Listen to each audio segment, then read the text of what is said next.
Entre nous est un podcast vivant où on ose parler de sexualité avec authenticité. Entre nous. Entre nous. Bienvenue dans cet épisode 7. Aujourd'hui, nous allons parler de la méditation orgasmique. Je m'appelle Camille Bataillon. Je partage le micro avec mon associé Olivier Majeron. Ensemble, nous avons créé le Love Health Center. Nous sommes tous les deux sexologues universitaires et coachs en méditation orgasmique. Notre motto, le bien-être sexuel inspirant. Et dans ce podcast, on vous invite à explorer votre relation à votre sexualité. Olivier et moi-même sommes ravis de vous retrouver pour cette saison 2 d'Entre nous. Nous espérons que la saison 1 vous a inspiré, vous a fait poser des questions et vous a suscité votre curiosité. La première saison vous a permis de savoir qui nous sommes, de mieux nous connaître. Et cette saison 2 va être incroyable. Au Love Health Center, nous développons et proposons différentes activités. Et cette saison 2 sera l'occasion pour vous de découvrir à chaque épisode une thématique de nos activités. On va parler de méditation orgasmique, d'éducation sexuelle aux jeunes, la sexualité en périnatalité et plein d'autres choses. Nous avons choisi de démarrer la deuxième saison par la méditation orgasmique parce qu'en fait, on a reçu énormément de commentaires concernant cette association de mots inhabituelle, la méditation orgasmique. Beaucoup de personnes nous ont dit « mais c'est quoi ? On veut en savoir plus ». Vous allez être seul coach en Belgique et donc c'est évidemment que c'est nouveau, mais donc on veut en savoir plus, quoi. Dites-nous. Et donc on commence cette saison 2 par le sujet qui a titillé le plus les oreilles et en tout cas les sensations chez les auditeurs et auditrices. Et évidemment, le mot peut faire sourire, mais effectivement, vous comprendrez que c'est effectivement, ça titille le corps et l'esprit. Et donc, Olivier, est-ce que tu peux du coup nous expliquer ce qu'est la méditation orgasmique et cette association de deux mots quand même plutôt incroyable? Donc effectivement, le mot méditation, il est très connu de tout le monde. Je pense que voilà, c'est une pratique classique, en tout cas depuis quelques dizaines d'années. Ou simplement c'est un retour à soi et de méditer sur ses propres sensations, sur sa vie, sur son mental, calmement, posément, souvent avec l'aide d'une pratique corporelle, que ce soit la respiration, le yoga, les chants. Donc voilà, il y a différents supports à la méditation.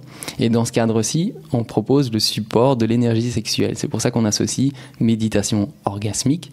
Le mot orgasmique fait référence à une pratique sexuelle où en fait on médite via l'énergie la plus puissante du corps humain, finalement l'énergie sexuelle.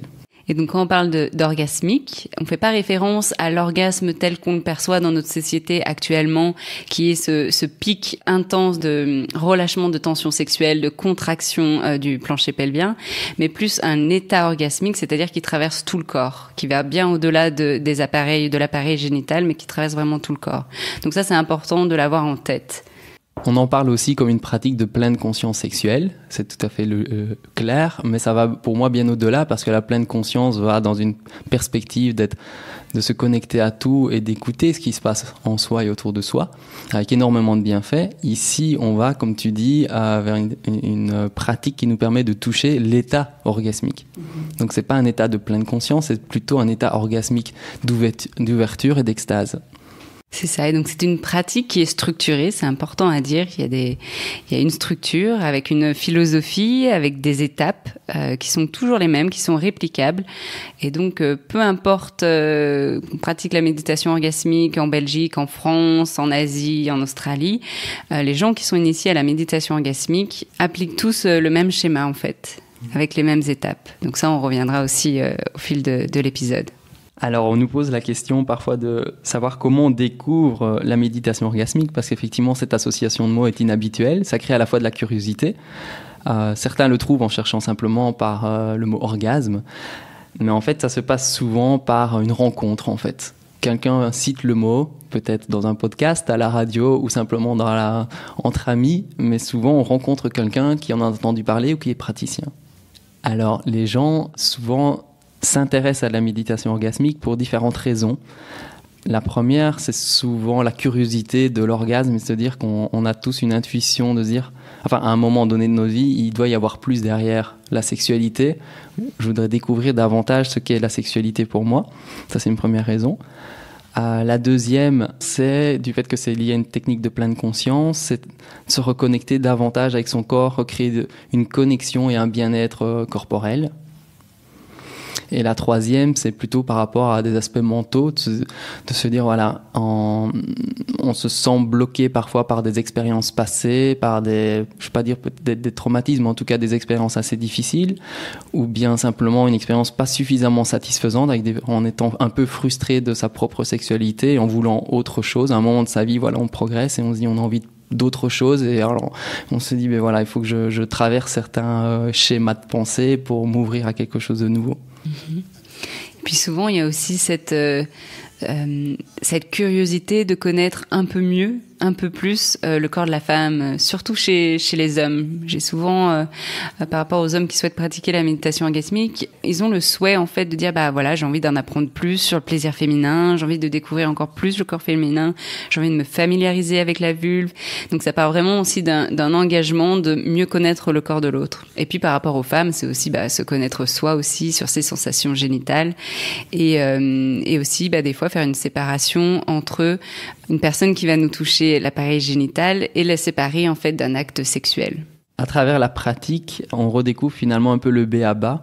On revient aux ingrédients de base. Alors certes, ce n'est pas directement un acte sexuel classique, conventionnel, mais c'est néanmoins une pratique basée sur l'énergie sexuelle où on va réapprendre certains ingrédients de base. Et c'est via ces ingrédients de base qu'en fait on va faire évoluer sa propre sexualité comme en fait sa vie personnelle, ses relations, son rapport à soi-même. Et donc pour permettre aux auditeurs et auditrices de visualiser cette pratique, peut-être qu'on peut expliquer la position dans laquelle on pratique cette méditation orgasmique et puis aussi qu'est-ce qui s'y passe en fait. Alors la pratique, comme tu disais, elle est très cadrée. On peut la pratiquer partout à travers le monde avec toutes des personnes qui ont été formées de la même manière. C'est vraiment indépendamment de la langue dont on parle, on peut pratiquer avec un anglophone, un germanophone, peu importe. On sait en fait que le cadre est précis et il sera toujours le même. Et à travers ces 13 étapes clés, l'ensemble des étapes se passe en position de méditation. Donc la pratique se fait à deux. Une personne avec un clitoris est allongée sur le dos sur un tapis de yoga, les jambes ouvertes en papillon. J'espère que chacun peut visualiser la position. Donc c'est les jambes écartées avec les pieds qui se rejoignent, comme les ailes d'un papillon. Étant une pratique sexuelle, le sexe de cette personne est accessible. Donc la personne allongée enlève en fait les vêtements du bas pour que le partenaire puisse avoir accès au clitoris. Et le partenaire, qui peut être de n'importe quel genre, est assis à sa droite, confortablement sur un coussin ou un zafou, tout simplement. Un zafou, c'est un coussin un peu plus épais, les coussins de méditation. Mm-hmm. Cette personne est assise, en fait. Donc, l'une est allongée sur le tapis de yoga et l'autre est assise, le buste droit, à sa droite. Alors, évidemment, c'est plus difficile à expliquer, mais les jambes sont un petit peu enchevêtrées, en fait. Là, une image sera beaucoup plus facile pour comprendre. Il faut juste imaginer une personne allongée sur le dos et l'autre assise à ses côtés. Dans cette position, la personne qui va toucher le clitoris s'appelle un stroker. Il va faire des strokes. En anglais, une stroke, c'est un mouvement d'aller et retour. Certaines traductions francophones parlent de caresse, mais je pense que ça donne une connotation différente à la pratique, donc je préfère parler de stroke, effectivement, c'est pertinent. Et donc, dans cette position assise, on a accès facilement, en fait, aux parties génitales. Et en fait, la méditation consiste à 15 minutes de stroke sur le clitoris. Et à préciser que les personnes aussi, la personne qui stroke porte des gants, parce que c'est une pratique aussi hygiénique. On fait vraiment attention de ne pas transmettre des germes. Et avec aussi du lubrifiant pour adoucir le toucher et rendre aussi le toucher plus agréable. Et donc cette pratique de pleine conscience, qui est dyadique, donc qui se pratique à deux, a été étudiée. Il y a très peu d'études scientifiques là-dessus. Il y a pas mal d'études scientifiques sur justement la pleine conscience et quelques-unes en pleine conscience en sexualité.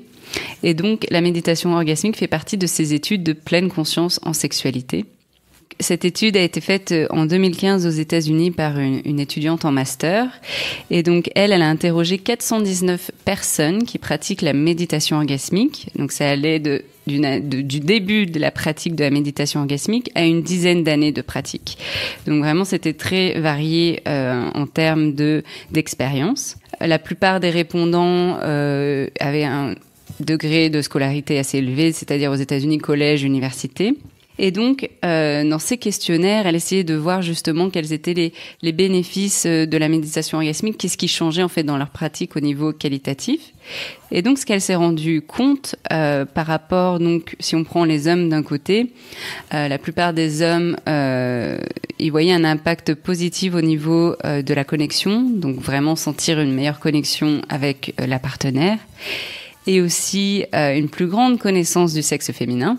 Parce que comme tu le disais Olivier, du coup, le partenaire a une vision, voit vraiment le sexe féminin, donc visuellement, et puis au toucher, donc connaissance des sensations aussi corporelles. Les hommes avaient une meilleure capacité à ressentir justement ce qui se passe au niveau sensoriel, avec du coup une amélioration de la vie sexuelle et d'une confiance en soi. Voilà, pour faire dans les grands détails. Et puis par rapport aux femmes, elles prêtaient beaucoup plus attention en fait, pareil, aux sensations corporelles, donc une plus grande pleine conscience de sa sexualité, une meilleure aussi relation amoureuse, parce que du coup les femmes avaient une plus grande facilité via la méditation orgasmique à transposer, à exprimer leurs désirs à leur partenaire. Donc cette pratique les a vraiment aidées à pouvoir en fait communiquer sur leurs désirs. Et puis pour un petit nombre de femmes, ça a aussi augmenté la libido.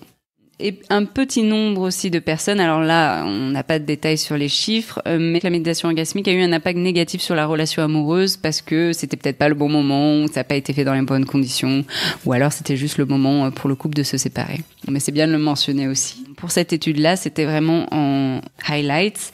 Vraiment, les personnes étaient plus à l'aise de parler de leurs désirs, de leurs envies, de leurs besoins, de le communiquer aux partenaires. Et aussi, ce qu'elle constate dans cette étude, c'est que la méditation orgasmique a un plus fort impact quand elle est pratiquée en couple. Et donc, selon cette étude américaine, elle termine sa thèse, enfin son master, en disant que selon elle, la méditation orgasmique est encore mal comprise parce qu'elle vient bouleverser les normes patriarcales, parce que c'est une pratique qui est, on pense au premier abord, voilà, centrée sur la sexualité féminine, parce qu'on vient toucher le clitoris. Et donc pour elle, elle disait voilà, ça vient challenger vraiment les normes, ça vient challenger le patriarcat, parce que c'est une pratique où voilà. D'ailleurs, je sais pas toi, Olivier, mais souvent les hommes sont les premiers quand ils entendent parler de méditation orgasmique à dire et moi, ça va rien m'apporter, ou est-ce qu'il y a une pratique qui existe aussi pour les hommes? Tu vois, qu'est-ce que tu réponds dans ces moments-là? Eh bien, figure-toi que dans la pratique, j'observe justement l'inverse. Parce que dans cette société patriarcale, tout est focalisé sur l'homme. La question vient quasiment 9 fois sur 10 de la femme. La femme dit, mais qu'est-ce que l'homme peut avoir comme bénéfice? Et donc l'attention est de nouveau portée sur le service ou simplement le focus sur l'autre et pas sur soi. Ce qui est justement problématique pour vivre une sexualité épanouissante. Il faut d'abord partir de ses propres sensations pour ensuite pouvoir les partager. Donc bien souvent, une des réactions est de se dire mais quel est l'intérêt finalement pour le stroker? Donc je rappelle que le stroker, c'est la personne qui touche le clitoris. C'est ce que je trouve fabuleux dans cette pratique, c'est qu'en fait on change complètement la perception à la fois de la méditation et de l'acte sexuel, et d'apprendre des ingrédients totalement différents qui vont transformer en fait la perception de la sexualité. Donc suite à cette réflexion, c'est intéressant de mentionner finalement quelle est la posture et pourquoi on pratique. Et la pratique est de se connecter à son corps, à ses sensations corporelles, et donc à développer sa sensibilité et son ressenti. Donc pour les deux personnes qui pratiquent, mais ça peut être effectivement à deux ou même en groupe, on expliquera ça plus tard, le but est d'être dans ce ressenti en fait. Et c'est le seul objectif de la pratique, c'est de développer son ressenti. Et donc effectivement, à un moment donné, avec la pratique, on peut parler d'état orgasmique, mais ça ne viendra qu'avec la pratique. Ça perturbe souvent les gens de dire « mais oui, mais moi, le centre de ma pratique, c'est l'orgasme ». Dans un premier temps, ce n'est pas l'orgasme, c'est de développer son ressenti.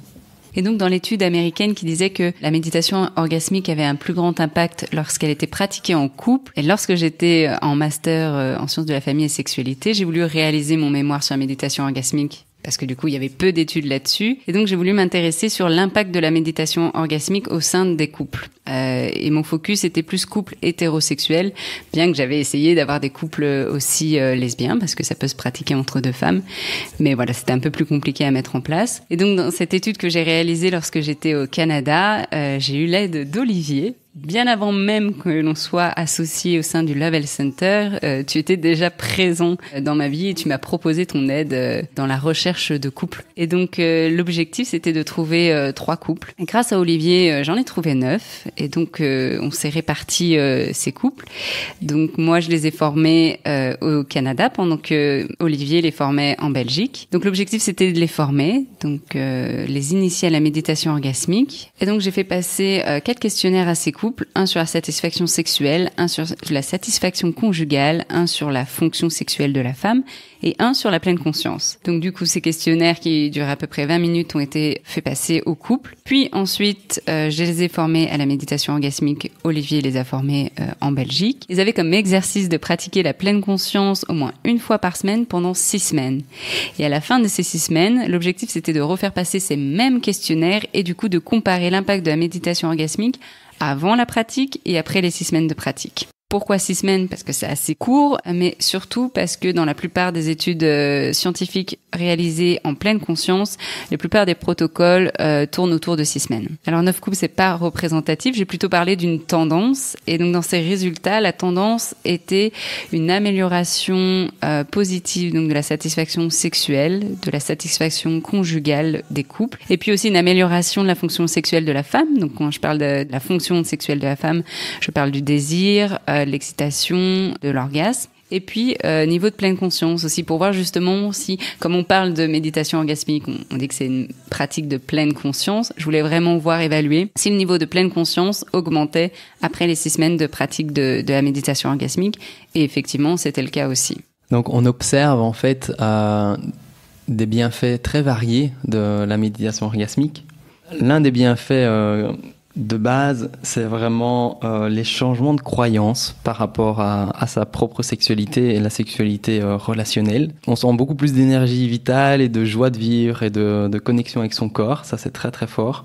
On ressent davantage aussi de capacité de se connecter à son propre corps régulièrement pendant la journée, d'être moins dans le mental, beaucoup moins dans le mental pour certains. C'est la pratique de la méditation, du coup, de couper ce centre de vigilance et de pouvoir être centré en fait sur ce qu'on ressent. Avoir une capacité de connexion avec l'autre nouvelle en fait, de manière beaucoup plus posée, d'avoir des relations beaucoup plus profondes. Donc les bienfaits sont multiples et ça dépend vraiment d'où part la personne, quels sont ses besoins du moment. Alors, très concrètement, des personnes se disent être capables d'exprimer en temps réel leurs désirs, alors qu'avant, il leur fallait parfois quelques semaines d'introspection pour se rendre compte quels étaient leurs vrais désirs. Et donc, il y avait un décalage et une frustration. Donc là, elles se sentent beaucoup plus présentes et gagnent en confiance en elles. Certaines personnes se sentent beaucoup moins inquiètes, moins réactives par rapport aux situations. Une espèce de sérénité qui s'installe. L'aspect slow, en fait, de ralentissement, permet aussi aux personnes d'observer leur propre mode de fonctionnement. Une personne m'a partagé aussi qu'elle était capable d'être enfin vulnérable sans se sentir jugée. Et ça, c'est en lien avec la capacité aussi d'aller dans la nouveauté, dans l'inconfort et de se dire qu'en fait, on peut apprendre à être aussi dans l'inconfort. Pour beaucoup de personnes, démarrer la pratique crée beaucoup d'inconfort. Tout ce que tu dis là, en plus, Olivier, ça correspond aux items que l'on retrouve dans les tests de pleine conscience, qui est le non-jugement, qui est l'autocritique, qui est prêter attention à l'environnement, aux sensations, etc. Donc, super intéressant les témoignages que tu reçois par rapport à la pratique. Puis pour compléter avec ces témoignages, il y a aussi, avec la pratique de la méditation orgasmique, l'état orgasmique, l'orgasme change, évolue au fil des sensations, au fil de cette pratique qui je trouve est intéressante quand elle est faite sur du long terme. Et donc j'avais partagé déjà quelques bénéfices, ce que moi j'en avais tiré de cette pratique dans l'épisode 3 de la saison 1 d'Entre nous. Moi vraiment mon orgasme a évolué aussi et ça s'est diffusé en fait. Ce n'était pas juste centré sur l'appareil génital, mais maintenant c'est beaucoup plus loin, jusqu'au niveau où j'en parlais dans mon 3e moment clé de ma sexualité, jusqu'au niveau des seins, où maintenant je peux être stimulée au niveau de la poitrine, des tétons et avoir un orgasme sans aucune pénétration, sans aucune stimulation clitoris. Ça part vraiment des seins quoi, c'est l'orgasme des seins. Donc vraiment, à garder en tête que cette pratique de méditation orgasmique va faire évoluer votre sexualité à bien des égards et aussi à bien des niveaux dans votre vie au-delà de la vie sexuelle. Et pour ma part, pour aussi simplement répondre à des besoins aussi de compréhension tangible et concrète, je partageais moi dans l'épisode 2 simplement le fait que pour moi, avec la pratique, en fait on rentre pour moi dans un processus de mémorisation sensorielle et de mémoire cellulaire, et le fait que j'arrive à me reconnecter à ces états, toi tu parlais de toucher les tétons et d'avoir des sensations non génitales qui éveillent l'orgasme, et moi c'est simplement par la conscience et la connexion à cette joie que l'état orgasmique s'active automatiquement à l'intérieur de moi. J'y suis tellement en connexion qu'en fait je peux l'activer un peu quand je veux. Donc c'est ce côté où la pratique nous emmène à éveiller notre corps et d'être beaucoup plus en joie avec lui-même. Et donc ça, c'est une pratique. Il y a des personnes qui ont pratiqué 1, 2, 3 fois ou même 10 fois et puis se disent mais ça me parle pas. Et donc là, en fait, on n'est pas tout à fait dans la justesse par rapport à ce que peut apporter la pratique, parce que c'est comme jouer 2 fois du violon et on va dire mais je sais pas faire un concerto, quoi. Et ça, c'est dommage de se limiter à ça. C'est de se dire, ça reste comme un sport, comme une méditation. Les résultats viennent avec la durée. Mmh. Et puis tant qu'on ne l'a pas pratiqué, on ne peut pas vraiment comprendre. Et donc du coup, pour les personnes qui nous écoutent et qui sont intéressées à s'initier à cette pratique de méditation orgasmique, comment peuvent-elles faire ? Alors en Belgique, nous sommes les 2 seuls coachs actuellement. Donc effectivement, faut passer par le Lovell Center pour pouvoir être initié à la méditation orgasmique. Ça se passe en 3 séances d'1 heure environ. Ce sont des séances verbales qui ont lieu environ à 2-3 semaines d'intervalle chacune. Et l'apprentissage peut se faire soit en individuel ou avec partenaire, ou soit lors d'une après-midi ou d'une journée qui est organisée en groupe pour profiter d'une dynamique de groupe qui est très enrichissante. Et donc lors de ces 3 sessions verbales, donc effectivement il n'y a pas de nudité, il n'y a pas de pratique lors de ces coachings en fait, que ce soit avec Camille ou avec moi. On va parler de la philosophie, de la posture et des ingrédients pour pratiquer. Et donc à chaque session, on va un peu plus loin dans chacun de ces chapitres-là finalement pour vous faire progresser dans la capacité à ressentir finalement. Mmh. Et puis, dès la première séance, vous pouvez aussi après pratiquer chez vous. Ça se fait dans un milieu privé. Et nous, en tant que coach, lors des sessions futures, on est là aussi pour vous accompagner s'il y a des questionnements qui viennent avec la pratique, s'il y a une position qui est pas sûre. Toutes les interrogations sont justement l'occasion, lors d'une prochaine session, de pouvoir y répondre et vous accompagner dans ce processus pour pas non plus vous laisser seul avec les interrogations et tout ce qui vient, parce que ça vient faire émerger beaucoup de choses, la pratique de la méditation orgasmique. Pour pouvoir pratiquer, il faut avoir suivi la première séance, en individuel ou en groupe. Par contre, la session 2 et 3 sont toujours faites en individuel pour dédicacer en fait, parce qu'on rentre aussi dans des aspects plus intimes de la personne et c'est beaucoup plus confortable pour chacun d'être dans un environnement individualisé pour augmenter aussi l'écoute et la progression pour la personne. Alors, suivant vos préférences, il y a la possibilité d'apprendre, comme je l'ai dit, par la première session qui est individuelle, où là, il n'y a pas de nudité, c'est juste des explications. Et on peut aussi apprendre à se mettre en position tout habillé et d'apprendre la posture tout habillé. Donc, c'est pas du tout confrontant. Et d'autres personnes préfèrent comprendre tout de suite et de voir de la pratique. Donc, on organise également des ateliers où on peut voir comment ça se pratique exactement et passer aussi à la pratique directement pour tout de suite être initié et comprendre et l'expérimenter. Parce que voilà, on a beau en parler, tout passe par l'expérience. Oui, parce que ça reste souvent abstrait tant qu'on l'a pas fait. Donc, c'est important de rentrer dans cette expérience par le corps, en le pratiquant, pour ensuite comprendre et peut-être le mentaliser par la suite. Alors, quand je parle de session individuelle, effectivement, la personne peut venir seule, mais on conseille que la personne vienne avec le ou la partenaire de son choix, avec qui il ou elle veut pratiquer. Et le choix de cette personne, le ou la partenaire, est suivant votre choix personnel. Ça peut être en couple ou avec simplement une personne lambda que vous avez choisie, avec qui vous vous sentez bien. Il y a des personnes qui pratiquent effectivement, elles se sentent plus à l'aise et trouvent énormément de bienfaits de pratiquer cette méditation avec le ou la partenaire de son choix qui n'est pas nécessairement le conjoint ou la conjointe. Et donc, si vous êtes intéressé pour découvrir cette pratique, en savoir plus, on est joignable, on reste joignable sur notre page Facebook du Lovell Center ou sur notre page Instagram du Lovell Center. Si vous souhaitez réagir à nos podcasts, ça nous ferait extrêmement plaisir. Notre but est de co-créer ensemble toutes les saisons et les épisodes pour parler des choses qui vous intéressent. D'ailleurs, cet épisode a été créé à votre demande. On vous invite à oser poster vos commentaires sur Facebook, sur Instagram, sur Spotify, sur toutes les plateformes de disponibilité du podcast pour simplement partager votre impression, ce que ça vous a fait. Peut-être pas toujours de manière très intime, mais simplement dire voilà, c'est chouette de pouvoir parler de sexualité de manière aussi décontractée. J'apprends à aborder la sexualité de manière différente. Ou enfin, j'ose en parler avec mon ou ma partenaire. Dites ce que ça vous apporte en fait, et ça nous permet effectivement de prendre joie à co-créer parce que on sait que le podcast est diffusé dans toute la francophonie et on souhaite être proche de vous. Si ce podcast vous a touché, on vous invite à prendre le temps de vous abonner à l'ensemble des podcasts, à partager également autour de vous l'existence de ce podcast et inviter vos amis et amies à s'abonner aussi dans toute la francophonie. Ce projet est co-créé et cofinancé grâce à la collaboration fabuleuse avec Camille Rimbaud d'Inspire By et de podcastfactory.org. Chaque soutien financier permet de pérenniser et de continuer à créer de nouvelles saisons, de nouveaux épisodes.